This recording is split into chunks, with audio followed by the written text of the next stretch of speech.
I hope Caps fans aren't snoozing on the fact that the Pens are loaded with other weapons besides Crosby. We know Malkin, he's got 15 points so far in the playoffs through 2 rounds. Hornquist is there. That's a guy who's scrappy in the front of the net. Kessel's got 12 points. Gensel's got 10 points so far. I mean, they can still find the back of the net even without Crosby. No doubt about it. I talk to people around the league, and one comparison you hear a lot is they're kind of like the New England Patriots of hockey. They just kind of have their system, they have their standards, and they can plug players in and still get the job done.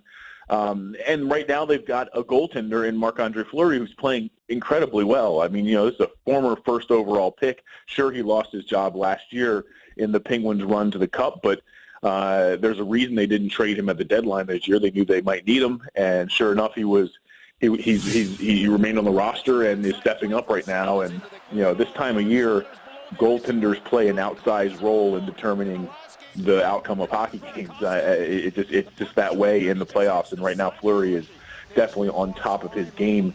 He's got the best save percentage and goals against average in the second round right now. They do have some talent that can put the puck in the net. I will say this. I agree. Caps fans shouldn't now just say, oh, here we go. This is our open pathway to the Eastern Conference Final. But I will say this. I look at the guys that the Penguins are missing. Every team has its breaking point. As I mentioned a minute ago, they came into the playoffs, one of the best defensemen in the league, definitely the best of our team. Now down Sidney Crosby. Connor Sheary is going to miss Game 4 with a concussion. Remember, he ran into Hornquist's elbow. He also is out. And Matt Murray, the young goaltender that led them to the Cup last year, hasn't played this playoff. So I don't know how much more this team can withstand. I will say this: if you're the Capitals, you have to look at this as an opportunity. I was in the building Monday night when Crosby went out, and the air got sucked out of the building, and the Penguins looked deflated there for a little bit. Sure, they had that little flurry at the end and came back and almost stole a game. But, Crosby means so much to this team from, an emotional standpoint, from a leadership standpoint, from a scoring standpoint. It's a void that really can't be filled, and the Capitals need to seize on this moment. It was great the Caps got the win in Game 3, but did any of the players seem shaken by what you just mentioned, the comeback, the furious comeback by the Pens, where they potted 2 goals within like a 3.5-minute span after they had pulled Fleury? After the game, they were really upset with themselves for allowing the Penguins to claw their way back in. I mean, they were happy they got the win, but they were upset with themselves. Once they watched the video, the coaching staff pointed out the little mistakes that led to the big goals. They were less upset and more analytical about the whole situation. I talked to Jay Beagle and Nate Schmidt yesterday, and both said it was little stuff. It was thick positioning. It was being out of position by a couple of feet. It wasn't anything where you say, man, we just totally, fell apart there in the biggest moment of the game. It was the Penguins turned it up.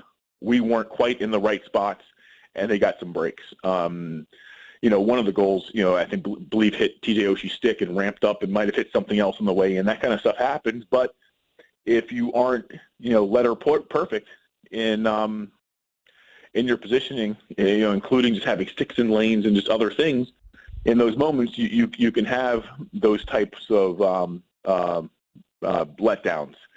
That said, I think getting the W kind of washed away a lot of that. So I don't think that's on their minds right now. They're looking at this as, hey, this is a new series now. It's really important, critically important, to get a win tonight and go back to Washington. Level it too. Yeah, I mean, this is a great opportunity for them. And Caps fans should feel good about the way Braden played. Especially after what happened in Game 2, where I said, after the game, he certainly is questioning himself, but he strong, great 8 minutes in that game. Yeah, he let 2 goals in 6 on 5, but it's it's a tough ask. So how do they feel about him and how he performed in Game 3? I think there are two players that the Capitals were very glad to see have big games. As you mentioned, Holtby, I thought he was really solid. He made a couple of really, really big saves early on in the game to kind of keep things scoreless for a bit. And you really can't really tap dance around the subject. He has not been, himself in these playoffs.